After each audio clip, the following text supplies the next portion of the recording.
Hey everyone, Egman here with another video, and today we're going to look at my Android 18 list that I took to the CoreTCG Regional. I also streamed my entire run with this list, so if you guys want me to re-upload that, just hit the like button for this video. If we hit 50 likes in the first week, I'll edit and re-upload my matches as well, so that should be fun. But yeah, I really like this list. It's been a lot of fun to play, and we ended up going 4-2 until I had to drop, which was kind of sucky, but it is what it is. Just some personal things popped up, honestly. So, but we still ended up being top 25% technically, even though we dropped. So, but if I won one more, we had 2 more rounds left. If I won one more game, I would have been top 32, and if I won both games, I could have been top 16. So I'm not going to say what could have happened. Or say like I would have been, but I think it was in that realm of possibilities. And this is a really strong deck that also doesn't get hit with the ban list, which is kind of nice as well. So if you don't know what this leader does, so when you play this card in your leader area, choose up to one Android 21 scheme from your deck and activate it. So we get this extra card. It's a field card. Auto once per turn when you or your opponent plays a non-token battle card, it can attack for the duration of the turn. So that's kind of nice for kind of like stopping your opponent from doing things. And also auto when you play a black battle card, place it in your owner's drop area. So it just means you can still have like the auto when you play effects for black battle cards, but that's about it. They just go to your drop area immediately. And also auto at the start of your opponent's main phase, play 2 clone tokens with 10k power in your opponent's battle area. So all these effects are moderately good, except for obviously not being able to play black cards, but it seems pretty good on the surface to me. It really helps you be kind of defensive, and you get some stuff in your opponent's field that you can gain resources from, so that's kind of cool. Android 18, the active main once per turn, choose 1 clone token in your opponent's battle area, move it from the game, draw 1 card, and choose 1 card in your life, add it to your hand, then choose up to 1 of your opponent's battle cards at any cost of 1 and return it to his owner's hand. So this does a lot, and being able to draw and self-awaken and potentially get rid of some like a black mass Saiyan or something that's really obnoxious. I think that's pretty good. It's an awakened draw 2, which is great. So you can easily, if you have 5 life, you can say, all right, I'm going to use effects. So I draw 1 card from my life, 1 from top of my deck, awaken, draw 2 more, and then on the flip side, it's a swing draw, so you can draw 5 cards on your awakening turn if you sequence it right, and this is a lot of card draw and can really give you a good swing. And then also on the backside, the active main is a little bit different. You still choose a clone token to pop, and then you choose up to 1 of your opponent's battle cards with any cost of 1, return to the owner's hand, then reduce the combo cost of all blue and green cards in your hand and battle area by 1 for the duration of the turn. So that's the effect that we really kind of look into. Being able to reduce the combo cost of your cards is great, and I think that's the main reason I chose this leader, was for this effect, and honestly the package we're running. So first we're going to talk about Unisons. We want 4 of the Super Android 13. This one's just really good. So activate if you don't have a Unison card in play and you choose 1 of your opponent's clone tokens removed from the game, play this card from your hand in rest mode with a marker on it. So being able to just get this out for free is great, and it's a 2 blue Unison, which comes up later. And then activate for 1 if your mono blue leader card, 1 of your mono blue leader cards gets plus 5k power for the turn, and your opponent's clone tokens can attack during your opponent's next turn. So both these effects are really good for that. And then also -4 active battle, this card gets plus 11k and double strike for the turn. So honestly, you just want to put this up as soon as you can. It gives you, your leader some help. It makes it so your opponent can't aggro you down with your own tokens, which is nice. And it's just a kind of chunky Unison that has a +2. +2s are really great for making it hard to pop. And so once this gets up, it's really hard. Unless your opponent puts like a lot of resources into it, it just kind of stays for the rest of the game until you decide, I don't know. So what's really nice about this guy too is that you can do its -4, do a big double strike, and then you can just play the Majin Buu Unison after that. This guy's super good at what he does. So, obviously double strike blocker, activate for 0, draw 1 card at the start of your opponent's next main phase, untap this guy and 1 of your blue energy, and then it has a -1 auto. When your opponent attacks with the battle card, you may choose 1 of their battle cards and place it at the bottom of his owner's deck. So this is really great, especially since like Android 21 and Scheme and Majin Buu works really together. It makes it so your opponent has a really hard time just spamming a bunch of dudes, and then like them being safe and everything, they have to sequence it kind of weird sometimes, and it just makes it less aggressive, and it's kind of hard to deal with Majin Buu. So I really like this card as well. I think this 4-3 split is pretty good as well. Maybe run this at 2 if you want. We're not running a 50 card deck. I think we're running 53 cards. So if you want 1 less card, you can take down 1 Majin Buu. But I think you definitely want to see these Super 13, in your opening hand or the first turn or 2. So there's that. So those are your Unisons. Going to our 1-drops, we're running 4 Beetle the Cruel. This is just a great card. It lets you draw one, and then active battle once per turn for one. This card gets plus 11k power and double strike until the start of your next main phase. So this can be really amazing at popping early unisons and giving a lot of early pressure. And our first turn or so, we just want some card draw. So this is what I decided to choose. Spoilers, and you guys already saw the thumbnail. This is a Bojack version of the list as well, and so originally I put this guy in because he was a Bojack brigade, but I still think I'd keep him just because he's just so good at what he does. The card draw is good, and then also the active battle is really good, and it's kind of energy fluent sometimes, or affluent, and then also like it's just a double strike, and like it keeps it, and so like you can just swing at this, and then they'll just say like, we can't afford a double strike, so we'll negate it, and you don't even have to pay the energy for it. So that's kind of good. I like the card. It's really good. Even without Bojack stuff, I think this card is a good one drop for blue. We're also playing 4 of the Zeno Edge of Space. We have so much card draw that we don't really care too much that we have to lose our super combos for drawing. We still play super combos, we'll see in a minute, but being able to use Zeno Edge of Space to fix our energy, get a free untap essentially, or just worst case, like play it for 1 to draw a card is good too. Like this card is just good. It helps the deck out a lot. Obviously you only get the energy or like the energy fixing during our opponent's turn, but that's still fine, and I think running 4 of this is right. We also play 2 My Bulwark of the Future. So auto when this card's played, look top 5 cards from your deck for 1 blue unison with energy cost of specified cost of 2, or 1 blue Trunks feature card among them added to your hand. So shoutouts to Getem from my stream for suggesting this.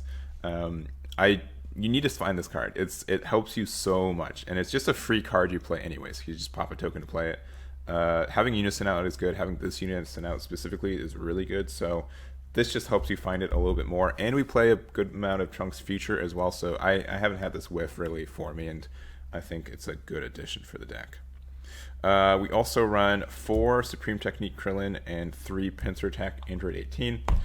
So this is a new promo. It's really cheap right now, and I definitely, if you have any inkling of playing this deck, you should pick it up. It's like $2. But if your leader card is blue Android 18 card and you choose one of your opponent's clone tokens and remove it from the game, when this card is used in a combo from your hand, add up to 1 Supreme Technique Krillin from your deck to your hand, then shuffle your deck. So this is has a lot of good functions to it. So even if, let's say, we don't find our Unison, which happens still a little bit, not too often, but your opponent has 2 clone tokens, they swing in with 1. What you can do is just say, okay, well, I'll combo with this Pincer Attack Android 18. To combo the first token, I'll pop the second token, and I get free card draw. So like just being able to get free card draw from this card from a combo is great. Also as auto for blue, if your leader card is blue Android 18 at the end of battle in which this card is used in a combo from your hand, you can play this card from your drop area. This can be on either player's turn. You can just play it for 1. This can help you get around your own Android 21 scheme, which is really nice. So you can play this for 1, and then you can play something else that you really want to have swing and stuff. So we have that. We also have Supreme Technique Krillin, blocker. If it's your turn, choose 1 clone token from your opponent's battle area, remove it from the game. When you come with this card, choose up to 1 attacking Android 18 card, gains double strike for duration of the turn. So this could be your leader. Obviously, your leader is the best one because you can't pop it as easily, but it can be Pincer Attack as well. And this, you just have to combo it from anywhere for this. And then auto for blue. During your turn, when you come with this card from your hand with an Android 18 card in battle, play this card at the end of the battle. So you can play this guy for free for 1 as well, and also get around your own Android 21 scheme if you need to. But you just want to do it. It is a 1 cost combo, which kind of stinks sometimes, but we usually get around it. It's not a big deal. You can easily charge this guy, and we can look at it later. Talking about running Trunks, though, we do run 3 Super Saiyan 2 Trunks Heroic Prospect. Just counterattack, negate the attack, and play this card. During your opponent's turn, if you have a blue Unison card in play, reduce the energy cost of this card in your hand by 2. And then when this card's played, your opponent can't attack with battle cards with energy cost greater than their current energy for the turn unless they choose 2 cards in their hand and place them at the bottom of their deck in any order. So it's a strong negate. Honestly, it's a negate that plays a dude, which is good. And like, it's just a 15k. So the thing with this is that we want to play as much as we can on our opponent's turn to get around the Android 21 scheme and then do stuff from there. And so that's kind of like why this works so well, and why the next card we'll talk about, Bojack the Evildoer, is so great, because we play this card on our opponent's turn. It's disruption. Now we have a 20k dual attacker, which is really great.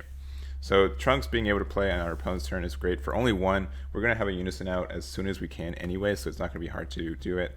And if we like the earlier in the game we play this Trunks, the better it is, because they're like, on turn 2 your opponent's cheating out 3 and 4 drops, but those 3 and 4 drops get around this later. So I think that's fine. And then also this Bojack. So it's just for 2, 1 blue, 1 colorless, and then a battle when you combo this card. Play it from your drop area, and when this card's played, choose what 20 of your opponent's battle cards and place the bottom of the owner's deck. This just is anything, and so if it doesn't have barrier, you can just bomb deck literally anything, which is super great.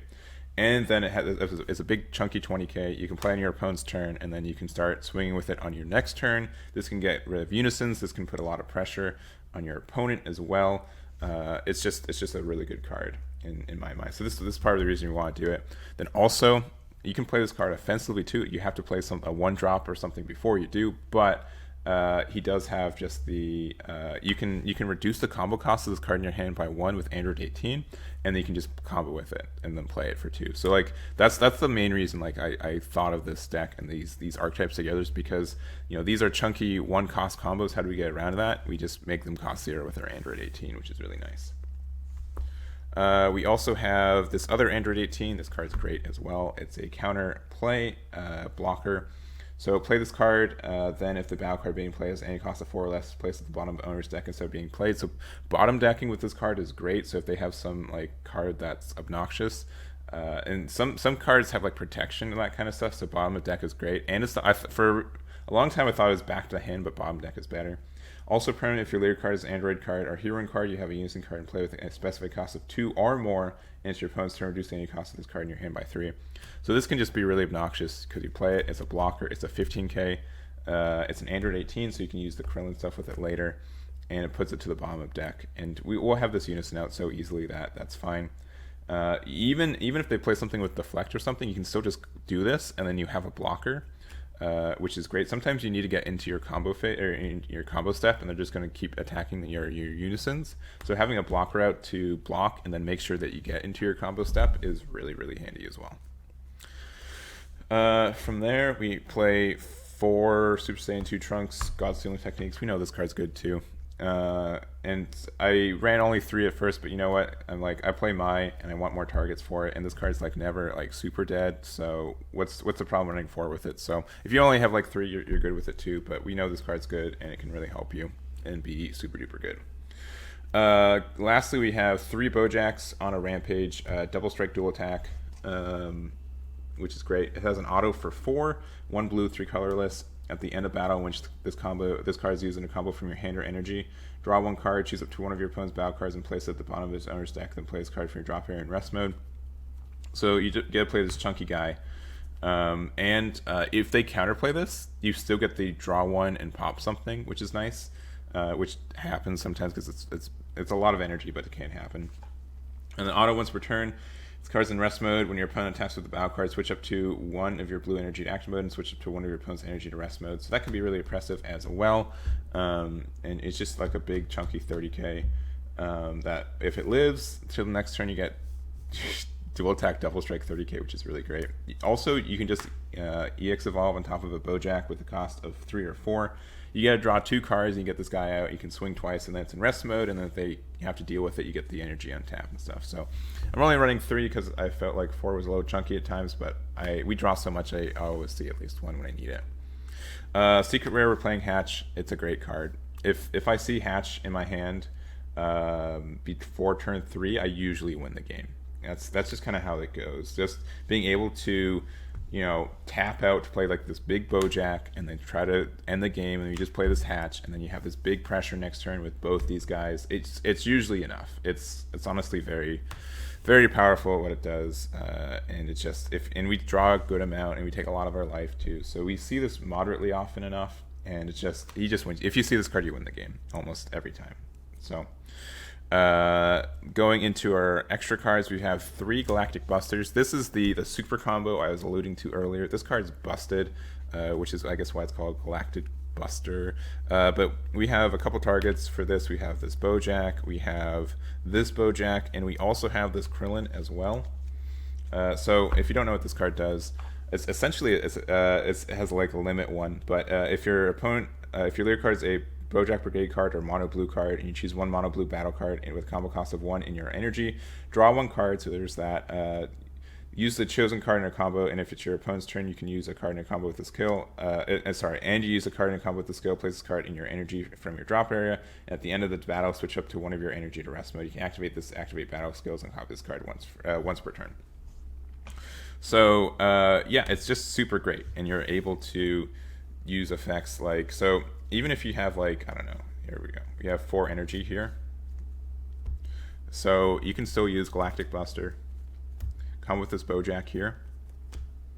This goes here, you get to draw a card, you get to play this out, you can tap all 4, and then you can use this effect, and then you have to tap 1 for this, but you're already tapped out.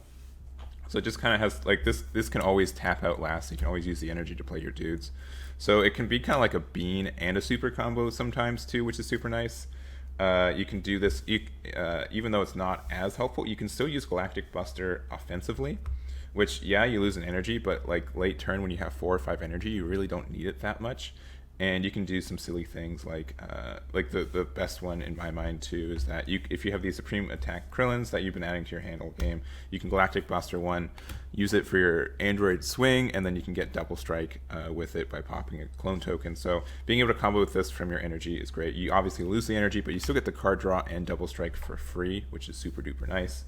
Honestly, you know, Bojack from energy also is, like, this guy from energy is just super good, because you can just have, even if you have 2 energy, you can just say like this, your opponent tries to swing in with something, you Galactic Buster, get this combo with the Bojack, draw, then you play it, you pop something, and then your opponent has a 20k dual attacker they have to function with next turn. So I think that's good. I think this is a really good card. I think 3 is the right number for how many you're running. If you want to run 4, go for it.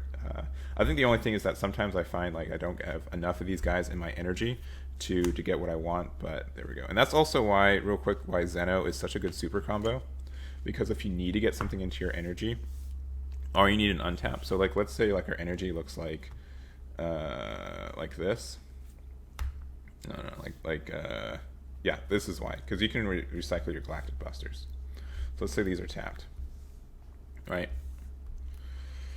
So you can use Zeno super combo to add this back to your hand, and I don't know, whatever. Yeah, so you use Zeno super combo to get this back into your hand, and then you can combo with this, and then you can Galactic Buster from there. I don't know. There's just like a lot of cool plays you can do, recursion, and you can get the stuff to work out when you want it. So lastly, 4 Senzu Bean, 3 Dimension Magic. I don't know what to say. These are blue staples. You should run them. Bean's really great. It's always going to be great as long as it doesn't get nerfed or hit or anything. It's just a super good card. It lets you get energy back. Make sure you get your plays extended and everything. And the Dimension Magic, kind of same thing. I think the only thing between Dimension Magic is that I don't know if I want if you want to run the chilled army reinforcements too, I think that's good. I feel like you need the energy more with this deck than the extra body for blocker, but it's a card that sticks around and then it gets around to other things. I don't know. It's up to you. I think Dimension Magic is fine, but there we go. And that's the list for you guys. I hope you enjoyed it. This is a really fun deck. I really enjoy it. I think it has a lot of cool things going for it right now. I think it has potential to be in the meta next set, at least after the ban list. I'm not sure about next set with the new cards, but I think this has a lot of cool tools that are really fun and can be really aggressive as well. So that's going to be it for me. Thank you guys so much for watching, and I'll catch you all next time.